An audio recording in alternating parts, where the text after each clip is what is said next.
बरसात का मौसम चल रहा था। चिड़िया के आंगन में लगा जामुन का पेड़ बहुत ही सुंदर लग रहा था, क्योंकि उस पेड़ पर लगे हुए सारे जामुन पक चुके थे। मम्मा, अगर ऐसे ही बारिश लगी रही तो हमारे जामुन के पेड़ से सारे जामुन गिर जाएंगे। नहीं बेटी, तुम चिंता ना करो, मैं ये पके हुए सारे जामुन तोड़कर पक्षियों को बेच आऊंगी।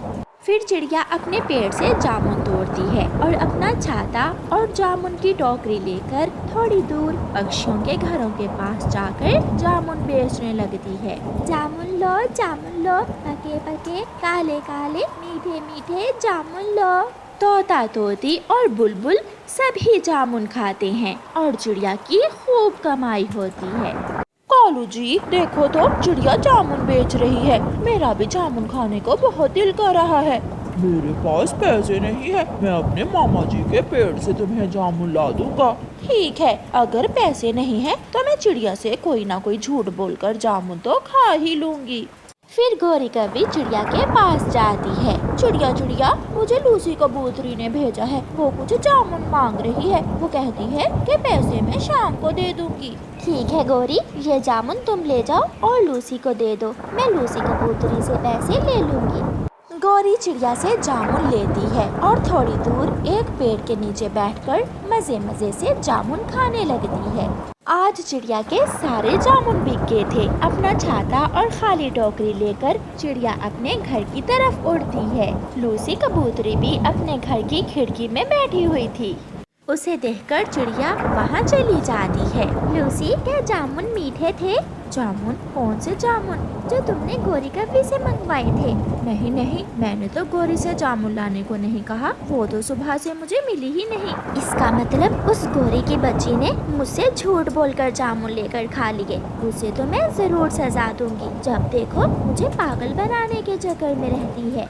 फिर चिड़िया अपने घर चली जाती है। मम्मा, आज मेरा दाल चावल खाने को दिल कर रहा है। घर में दाल भी है और चावल भी। मैं अभी अपनी बेटी को दाल चावल बना कर देती हूँ। फिर मम्मा चिड़िया दाल चावल बनाने लगती है। बारिश थी कि रुकने का नाम ही नहीं ले रही थी, मगर गर्मियों की बारिश सभी को बहुत अच्छी लग रही थी।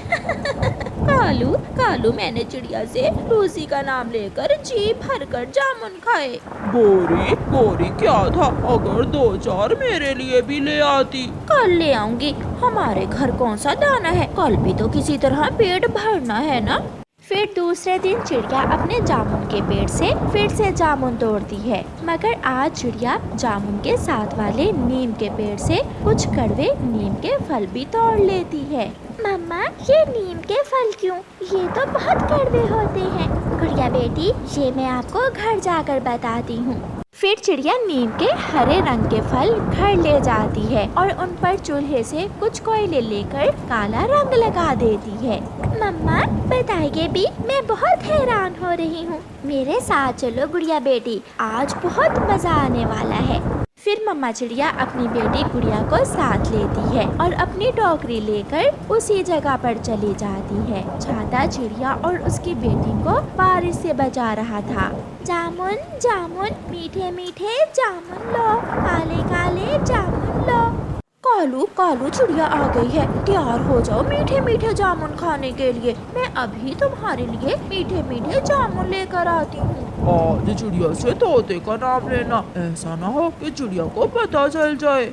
गौरी कभी अपने घर से निकलती है और चिड़िया के पास जाती है। चिड़िया, मैं आ रही थी कि तोता अपने घर के बाहर बैठा हुआ था।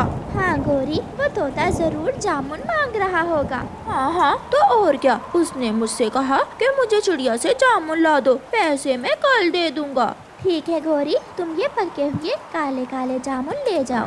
गौरी कभी खुशी खुशी चिड़िया से नीम के फल जामुन समझकर ले जाती है और थोड़ी दूर जाकर छुपकर जामुन खाने लगती है। गौरी कव्वी ने अभी एक ही फल खाया था कि कड़वी नीम के फल ने गौरी का मुंह कड़वा कर दिया।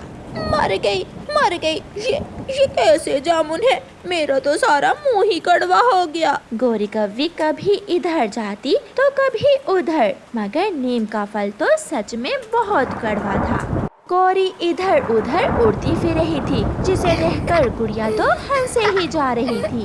मुझे अब समझ आई मम्मा, आप ये नीम के फल क्यों तोड़ कर लाई थी। गुड़िया बेटी, ऐसे झूठे पक्षियों का यही इलाज है। देखो चिड़िया, बहुत हो गया, अब मेरा ये घर खाली कर दो।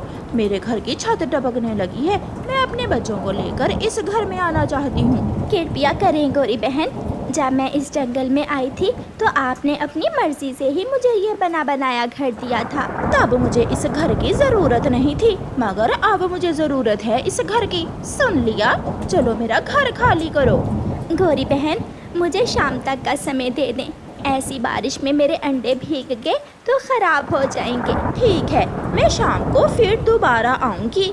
गोरी कव्वी ऐसे चिड़िया को धमकी लगाकर चली जाती है। मम्मा चिड़िया बहुत परेशान थी। वो तेज बारिश में उड़ती है। थोड़ी दूर तोता अपने घोंसले में बैठा हुआ था। चिड़िया तोते के पास जाती है। तोते तोते, गौरी ने मुझे घर खाली करने का कह दिया है, अब आप ही बताइए, ऐसी बारिश में मैं अपने अंडे लेकर कहाँ जाऊंगी। चिड़िया बहन, मेरा तो तिनकों का घोंसला है, यहाँ आपके अंडे सुरक्षित नहीं होंगे। तुमने उस कव्वी का विश्वास करके बहुत बड़ी गलती की। उस कव्वी ने मुझे धोखा दिया और मुझे अपना घर नहीं बनाने दिया। अगर आज मेरा अपना घर होता तो मुझे कोई चिंता ना होती। चिड़िया, तुम कबूतर के घर जाओ।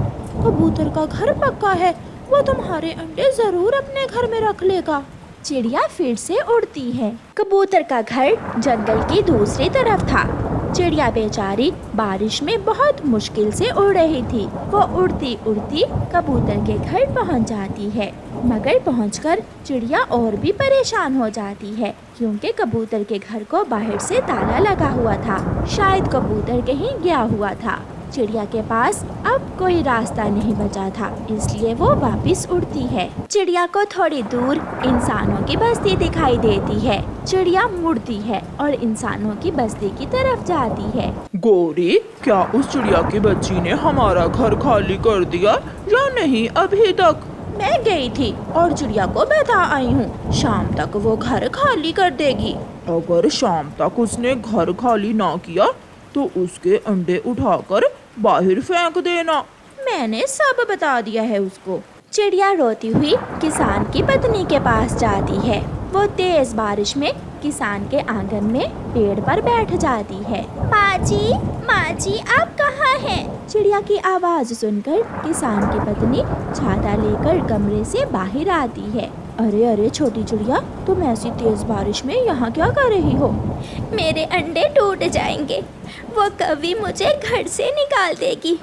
अगर शाम तक मुझे रहने के लिए घर न मिला तो मैं उजड़ जाऊंगी। माँ जी मेरी मदद करें, मैं बहुत मुश्किल में हूँ। चिड़िया एक ही बार में किसान की पत्नी को अपने सारे दुख बताती है। ये तो बहुत बुरा हुआ। चिड़िया रुको, मैं अभी आती हूँ। किसान की पत्नी घर के अंदर जाती है और अंदर से एक मटका लेकर आती है। चिड़िया ये लो, ये मटका मिट्टी का बना हुआ है, इसमें एक सुराख भी है, तुम इसमें रह सकती हो।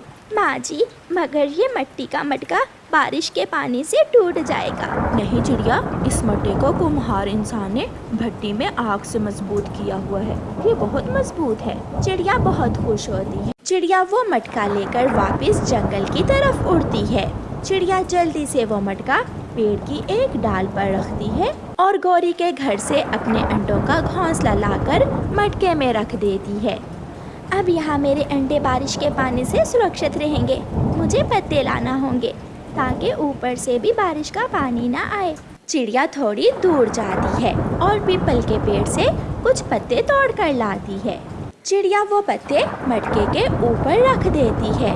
हो गया, मेरा काम हो गया, अब मुझे कोई चिंता नहीं है। चिड़िया आराम से मिट्टी के बने हुए मजबूत मटके के अंदर अपने अंडों के पास बैठ जाती है। कालू, शाम हो गई है, चलो हम दोनों जाते हैं और उस चिड़िया को घर से निकाल बाहर करते हैं। हाँ गौरी, मैं भी साथ जाता हूँ। वहाँ जाकर दोनों कौवे तो हैरान हो जाते हैं। चिड़िया मटके में बैठी हुई थी। चिड़िया, ये घर तुमने कहाँ से लिया है? ये घर मुझे ऊपर वाले ने दिया है। गौरी बहन, तुमने मुझ पर दया ना की, मैंने बहुत मिन्नती की तुम्हारी, मगर तुम चिंता ना करो, मुझे घर मिल गया है। जाओ संभाल लो अपने घर को। गौरी, चिड़िया को तो बहुत अच्छा और मजबूत घर मिल गया है। सच ही कहते हैं, हम कितना भी किसी का बुरा सोच लें, मगर जीत हमेशा अच्छाई की ही होती है। फिर चिड़िया आराम से बारिश का मौसम उस मिट्टी के मटके के घर में गुजारती है।